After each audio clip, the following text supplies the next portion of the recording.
think you feel first night nerves like actors do then? Much more, because you actually feel responsible for a body of people who've put themselves to learn what you've written and practice it and so on. But you see, when you write a novel, I'd imagine that it's all your work and out it comes, and then you're directly responsible. That's right. So you have to take that personally, that criticism. But when it's a play, it's a collaboration, isn't it? Yes, but there are two things about that. When it's a play, it's prone to 100,000 more accidents than a novel, because so many different things can get between your intention and what actually happens. But in a novel, you're only responsible for yourself, really, and what you feel.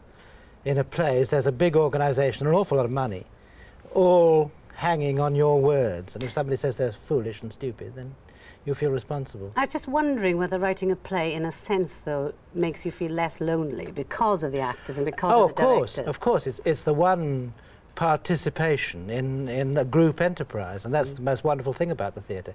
And you form huge friendships, lifelong friendships, which usually come to an end at the first night, but they're still valuable while they last. Is it very difficult, though, to watch the play you've written and thought of altering in rehearsal?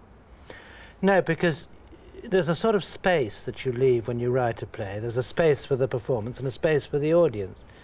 And of course the most interesting thing is when it first encounters an audience, and suddenly you find that they roar with laughter on lines like what or who or yes, and some brilliant joke which you spent a long time thinking up falls into silence, and that's all very interesting. But you see, it could sort of start to, I'd have thought, feel as if it's running out of control. Because just like, say, for instance, you see that a sort of darling little girl, and suddenly she grows up and starts to put makeup on. And I have a feeling that might happen with a play. Well, it leaves you, is what it does, which is quite interesting. And when I wrote a play about my father, and my father was a great obsession in my life, he left me with the play, and he hasn't really come back. So that the play leaves the author. Now it's going to open, as it opens, it's the actor's play. It'll be the actors, if any other actors do it, it'll be their play. It's not really mine anymore. But writing generally, if once you've written something, you've lost a memory in a funny sort of a way, haven't you? Yes. Yes, that's right. And you don't really read what you've written, and the experience has gone from you. But it's cathartic to that extent, which is the wonderful benefit that writers have over the rest of humanity, really, because they can get rid of things. But getting rid of pleasant memories, I wouldn't like so much. No, but you can transform them, you can communicate them, and you can get rid of unhappiness in work. You write like a demon, don't you? Once one play is finished, you're ready for the next, just to get nervous again. Yes, because I think really the key to it, really, I mean, I live in a perpetual both of the things that I do, the law and the theatre, are subjects of great nervous crisis about once every 3 weeks. And most jobs, I suppose, they come to a nervous crisis, say, once in a lifetime. But a case comes to a nervous crisis when the jury go out. Play comes to a nervous crisis when the first night happens. But I suppose perhaps the answer to it is that I have a very low threshold of boredom, and I'm very afraid of being bored. So I have to produce these 3 weekly crises. But if you're writing at a very feverish pitch, which in a sense excludes other people, doesn't it? Writing is, as I say, lonely, and it's private. Yes, it is. Doesn't that mean that personal relationships can suffer? Oh, absolutely. And I don't think anybody's ever been a writer who hasn't been totally self-centered. I think that, because it has to be the most important thing in your life to write. Well, even my writing, which is comic and so on. It has to be, that's where my personality is, really. Mm. But you see, you share your writing, though, with the law. I mean, so you are willing to sort of go into another job completely and leave writing alone? Yes, in a way that happened to me without choice, in a sense without choice. I was going to... Everyone who starts out as a writer usually has something else to do, whether it's washing up or being a schoolmaster. I knew I didn't want to be a schoolmaster because I couldn't stand schoolmasters. And it was sort of assumed that I would be a lawyer and that would, like you take a typing course, you know. And my father sort of assumed, and my father took the view that no woman would ever live with me if I was just a writer, because he said I should always be at home, you know, making endless cups of tea and burning holes in the tablecloth and impossible to live with, and wearing an old dressing gown, he thought I'd do. So he thought I'd never get a wife, so I must have a job that took me out of the house. And so I became a lawyer, Because of your father? I became a lawyer because of my father, because it seemed always the thing that I was going to have to be. The most influential person in your life, do you think? Oh, without any doubt. But then, do you know what fascinated me was reading the other day that your mother and father were very keen on each other by the sound of them, very close, stayed in a hotel when you were going on holiday with them and put you in a boarding house, not with them. Yeah, I don't think my father liked children very much. I'm not sure that he liked me very much. And I'm not really sure that I liked him very much. We just happened to have a very close views. Our views about life were very close, and I understood him.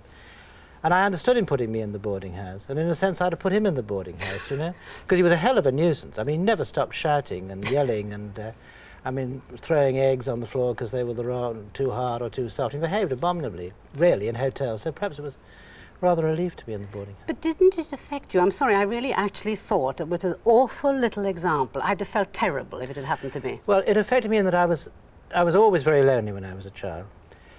Because you were an only child? Because I was an only child, and because my father was blind. And because he didn't want people to be sorry for him, he didn't want to have a lot of people around. So we did live a very lonely life. And if he saw people, or if he was informed that people were coming, because I always say see, because I could think he could see, because he thought he could see. But if people were coming, he'd hide in the bushes, you know, and crouch down behind the dahlias until they went away. And so it was a pretty lonely life in the country. And the only thing I could do was to act plays to him. So I used to act all these plays, and I didn't have any brothers or sisters, so I took every part. And I used to make love to myself as, you know, my own mother, and duel with myself, and give myself the poison child. The entire Hamlet, King Lear, everything. For my blind father. A very weird childhood, right? But then that ought to make you the sort of person that want people to love you an awful lot. Well, perhaps I am. Do you know if you are? I don't know that I'm not. But I think that it did make me seek out, perhaps it did make me seek out a huge family life of my own. I've always been surrounded by a lot of children. And perhaps go from writing novels, which, as you say, is lonely, to the theatre where you're always with people. And the law where you're always with people. And the law where you're always with people. You are called a defence lawyer always, and it made me wonder, have you ever been a prosecutor? No, never. I haven't ever. But not even in training? No, because I didn't do that. You see, I used to divorce people when I was young. I mean, I spent about 20 years divorcing people. I've divorced more people than I've had hot dinners. I mean, you know, practically. I now see, as I pass through life, people as a result of my divorcing them. And I didn't take to crime, as they say, till I took silk. So I didn't do any of that. A point coming up from the divorce, has it made you rather disenchanted with people that you have handled so many people's divorces, which after all can be sordid? Not at all. I never thought divorce was sordid. My father, to go back to him, said divorce was end, because he did mainly divorce. And as he was blind, he used to go up in the train from Henley-on-Thames, and my mother used to have to read aloud all this terrible evidence to him, you know. And he'd always say, "I can't hear it, Kath," you know, shut it out, and she'd read out the entire description of the private eye peering through the bedroom window, to the horror and entertainment of the other occupants of the Great Western Railway. But he always said divorce was never done because it had to do with sex, and he was quite right. But you know, if you've never been a prosecutor, perhaps this is naive, but does that mean that you don't believe in the law? Because you've got to actually believe in prosecuting and in defence, haven't you? Well, I mean, I regard my relationship with the law, really, which may be heretical or anarchist or whatever it is, of getting people out of trouble. If I see, you know, if you find someone in trouble, whether it's in a divorce case or whatever sort of case, and you try to end up by extricating them to some extent. And I do feel this about the law. I do feel that if the guilty are found guilty and punished, the system of dealing with them is so bizarre and so unreal that you know, to be a defender is really the only thing one can conscionably do. I wouldn't like to be a judge and have to send people to prison, and I don't think I'd like to be a prosecutor and prosecute people to go to prison. You couldn't become a judge, could you? Because is it true that judges you can't become a judge if you're divorced? Oh, yes, oh yeah, you can become a judge. But you see, I'm going back on this prosecuting in defence, because do you mean to say then that you want to defend people and you want to get them off even if they're guilty? No, I mean, everybody says that to barristers. You know, they say, do you defend people when you know they're guilty? Well, the answer is you're not allowed to defend people, and you would never defend somebody that you knew was guilty, because your job is not to make up your mind whether they're guilty or not. And also, what a legal process is in England, it isn't an inquiry to discover whether someone's guilty or innocent.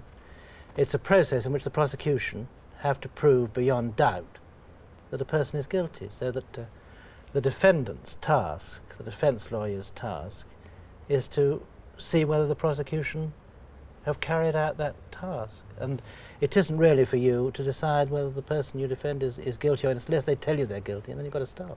You know, in the bit of film we showed at the beginning, you said something about coming into the real world of the theatre and from the sort of play world of the court. Yeah. Recently, I won't go into it, but I had some dealings with justice. And I was appalled, to be honest, because it suddenly seemed to me to be a game that one had to learn the rules of, and if you're clever enough, you'll get away with it. That's right. And what really happens in this country, and I think it goes to the answer of a lot of questions, is that our society isn't one society, there are many societies. And there's a group of people who you know and I know, who are our friends, who have certain values and certain ways of talking. If you got implicated in a case down at the Old Bailey, and you went there and you saw the judge and you saw the prosecuting barrister, you'd find they were living in a world and talking a language which is like a foreign country. It's like going to Uganda or Timbuktu. We all live in totally different worlds with totally different values and totally different languages, and it's incredible. Now, what perhaps has been my job is to try and be a sort of interpreter between these various worlds, but it's often very depressing. How far do you think that people should be saved from themselves?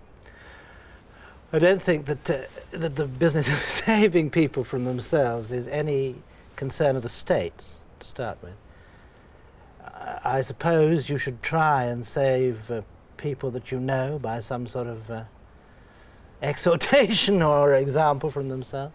But finally, I think that what people do with themselves is entirely their own affair.